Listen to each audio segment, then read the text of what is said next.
நீங்க செலக்ட் பண்ற உங்க ஒரு குரூப் அந்த ஒரு டிசிஷன் உங்க லைஃபே சேஞ்ச் பண்ணணும்னு தெரியுமா? இந்த 4 மிஸ்டேக்ஸ பெரும்பாலும் நீங்க குரூப் செலக்ட் பண்ணும்போது பண்றீங்க. என்ன 4 மிஸ்டேக்ஸ் பார்க்கலாமா? முதல்ல உங்க ஃப்ரெண்ட்ஸ் இருக்கிறாங்க. உங்க ஃப்ரெண்ட்ஸ் அந்த குரூப் செலக்ட் பண்ணாங்கன்றதுக்காக நீங்க அந்த குரூப் செலக்ட் பண்ணாதீங்க. 2வது நீங்க எடுக்கிற குரூப் பத்தி ஒரு நாலேட்ஜ், ஒரு ரிசர்ச் பண்ணிட்டு அந்த குரூப்ப நீங்க எடுங்க. 3வது இந்த குரூப் ரொம்ப ஈஸி. இத படிச்சா நம்மளுக்கு கம்ஃபர்டபுளா இருக்கும் அப்படின்னு நினைச்சு அந்த குரூப் எடுக்காதீங்க. 4வது உங்க மார்க்குக்கு ஏத்த மாரி இன்ட்ரெஸ்ட் இல்லாத ஒரு குரூப்ல நீங்க படிக்காதீங்க. ஸோ அப்படி இருக்கும்போது நம்ம எப்படி செலக்ட் பண்றது? சரியான குரூப் எடுக்கிறதுக்கு எப்படி செலக்ட் பண்றதுன்னா, இந்த 3 விஷயத்த நீங்க பாருங்க. முதல்ல உங்களுக்கு அதுல இன்ட்ரெஸ்ட் இருக்கான்னு பாருங்க. 2வது இந்த ஸ்கில்ஸ் பத்தி பாருங்க.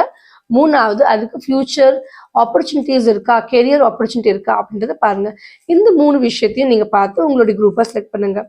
நீங்க செலக்ட் பண்ற குரூப் தான் உங்களுடைய லைஃப் டெஸ்டினிக்கான டைரக்ஷன். ஸ்டேட்டஸ்க்காக குரூப் எடுக்காம உங்களுடைய லைஃப்கான டெஸ்டினேஷனுக்காக உங்க குரூப்பை எடுங்க. இந்த வீடியோ பிடிச்சிருந்தா உங்க ஃப்ரெண்ட்ஸ்க்கு ஷேர் பண்ணுங்க, சப்ஸ்கிரைப் பண்ணுங்க. தேங்க்யூ.